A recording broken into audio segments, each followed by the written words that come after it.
ये हर बार का इनका जो भी कुछ लेके आते हैं हंट वगैरह।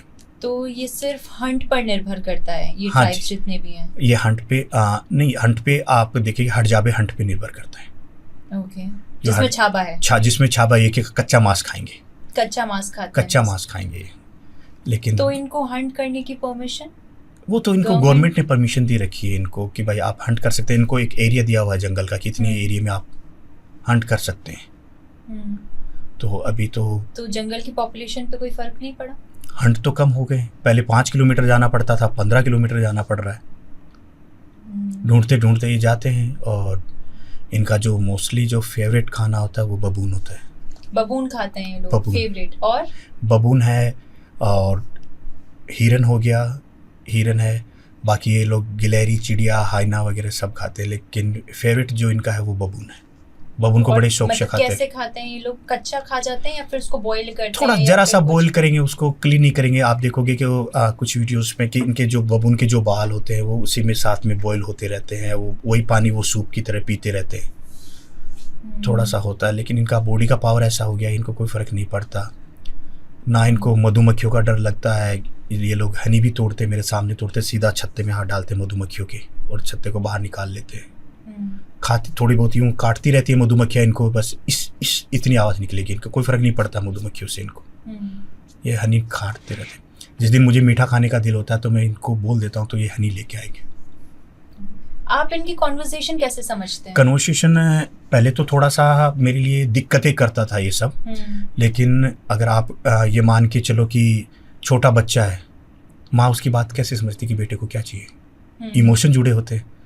तो मैं अगर कुछ इशारों में कहूँगा पागलों की तरह कि हाँ, ये गूंगे को जैसे समझाते हैं, जब मुझे भूख लगी हुई है तो मैं ऐसे इशारा करूँगा, या पानी पीना है तो ऐसे करूँगा या ऐसे करूँगा, जैसे मर्जी। ये समझाने की इनको कोशिश करता हूँ। 100% ट्राई करता हूँ तो 20% इनको समझ आ जाता है दिल की भाषा कि ये क्या चाह रहा है, क्या चाह रहा है।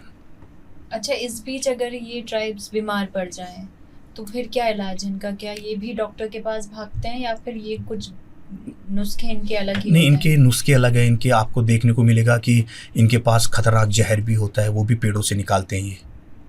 अच्छा। और ये जहर अपने एरो पे लगाते हैं शिकार करने के लिए कि हाँ, कि वो ज़्यादा दूर ना भागे। और दाढ़ी, इनके चेहरे पे दाढ़ी ना आए उसके लिए अलग क्रीम है, मैंने भी वो क्रीम यूज़ की है। वो अलग क्रीम लगाते हैं पेड़ से निकाल के सारी चेहरे पे।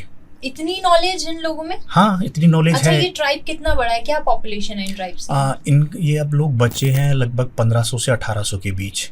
तो ये लोग अलग अलग ग्रुप बना के रहते हैं, हर ग्रुप में एक चीफ होता है। कुल मिलाकर 1500 से 1800 के सारे ट्राइब्स मिलाकर? सारे, खाली हटजाबे, लेकिन ये ग्रुप में रहते हैं। 100 150 का ग्रुप रहता है। 15-16 ट्राइब है इनके, 2-2 4-4 किलोमीटर की दूरी पे रहते हैं।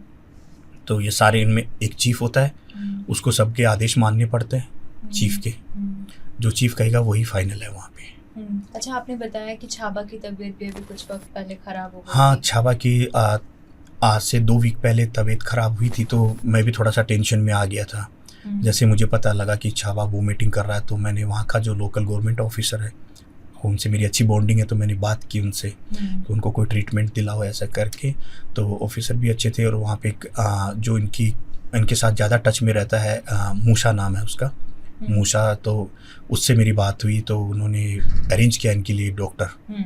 और उसको, क्योंकि ये तो शहर में जाता नहीं, तो इसको पकड़ के लेके जाना पड़ता है। इसको पकड़ने के लिए भी 5 बंदे चाहिए। तो वो हमला नहीं कर देते अगर नहीं, वो जानता है उनको काफ़ी टाइम से, क्योंकि जिनको मैंने कॉल किया वो इनके टच में रहते हैं। तो उसको ज़बरदस्ती हॉस्पिटल लेके पहुँचे हैं। तो उसको तो ये लगता है कि मुझे परेशान कर रहे हैं ये लोग, लेकिन वो एक्चुअली में ट्रीटमेंट था। अभी वो चलो इनका ठीक है अभी कुछ, और अब जान के खुशी हुई कि हाँ वो ठीक है उसके बाद में। अच्छा, इसके साथ ही जो आपने हंट के बारे में बताया, तो उनकी पॉपुलेशन कम होती जा रही है, पर हमने देखा कि इंडिया का एक लड़का वहाँ जाता है और उन्हें रसगुल्ले खिलाता है। वो इसलिए क्योंकि वो मेरे से थोड़ा सा ज़्यादा टच में रहे, रसगुल्ले वगैरह मैं इसलिए लेके जाता हूँ कि इनको बाहर का जितना हो सके मैं थोड़ा बहुत ट्राई कराऊँ। क्या, क्योंकि हंट कम होते जा रहे हैं, तो क्या पता इनको समझ में आए कि हंट पे निर्भर नहीं रह सकते हम लोग, खाने के ऑप्शन और भी हैं। लेकिन ये लोग कभी मिर्ची वगैरह नहीं खाते। तो रसगुल्ला तो इनके लिए एक अलग था थोड़ा सा, कि जब मैंने इनको रसगुल्ला दिया तो मुझे लगा कि ये मेरे मुंह पे फेंक के मारेंगे, क्योंकि इनको समझ में नहीं आ रही थी वो चीज़। तो फिर ये थोड़ा सा ये हो जाता है, क्योंकि इनको जब मैंने पहली बार लेमन दे दिया था, नींबू, तो ये मेरे पे भरोसा करके सीधा नींबू को बाइट कर लिया था। तो वो खट्टा था तो वो थूक थाक दिया उन्होंने वहाँ पे। तो जैसे वो रसगुल्ला उनको गोल गोल दिखा कि हाँ है तो ये सेम चीज़, बस खाली कलर थोड़ा सा चेंज है।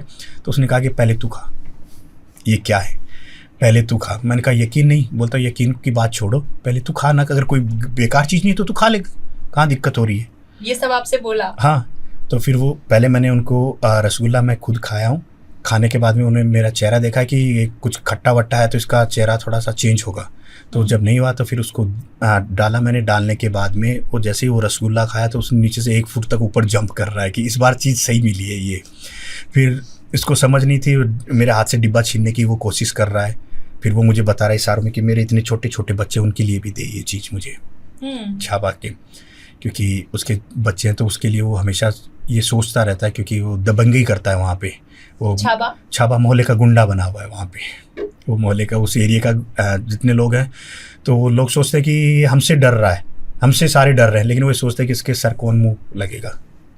तो वो इसको छोड़ दे, अरे छोड़ो इसको, कुछ नहीं करना। जब भी हम लोग हंट, छाबा तो आप पर भी आक्रामक हो जाता है, मारने को दौड़ता है? नहीं, वो मुझसे बहुत प्यार करता है, वो खाली दिखावा करता है कि मैं तुझे भी तो होता है, आपसे रूस के बैठ जाता है। वो रूस के इसलिए बैठता है कि जैसे वो मेरे से किसी बात पे रूठा तो मैं बोलता हूँ नहीं बात करता, वो तो बोलता है ना को तुम भी मत करो मुझसे बात, ठीक है मुझे भी नहीं करनी बात। जब उसको ये लग जाता है कि ये मुझे अभी मेरी तरफ ध्यान नहीं दे रहा है, इसका ध्यान कहीं और जा रहा है और मैं किसी और से बात करने लग जाता हूँ, तो फिर वो डंडी लेके आता है मेरे पीछे कि मैं तेरे से बात नहीं करके, इसका मतलब ये है कि तू मेरे को छोड़ के कहीं दूसरे के पास बैठ जाएगा। या दोस्ती है, प्यार है। हो रहे हैं आप लोग, एक इंडिया का, एक अफ्रीका का। एक अफ्रीका का। जब भी मैं सोता हूँ तो वो आके मुझे लोरियाँ सुनाने लग जाता है, लेकिन अब वो तो अपना प्यार दिखा रहा है, लेकिन वो इतनी तेज़ लोरियाँ सुनाता है, मैं भाई तू फूफा रुक जा वहाँ पे, क्योंकि मैं सबके साथ ऐसी बॉन्डिंग बना के रखी है, किसी को मौसी बोल रहा हूँ, किसी को फूफा बोल रहा हूँ, इस हिसाब से सबके साथ, किसी को बुआ बोल रहा हूँ। तो फिर उनको समझाना भी पड़ता है कि मौसी का मतलब माँ की बहन होती है। तो अभी अगर आप जाओगे वहाँ पे, अगर मेरे साथ जाओगे तो आके अपना नाम नहीं बताएगी, वो आपको बताएगी अकाना कामा भी मौसी, मैं विनू की मौसी हूँ।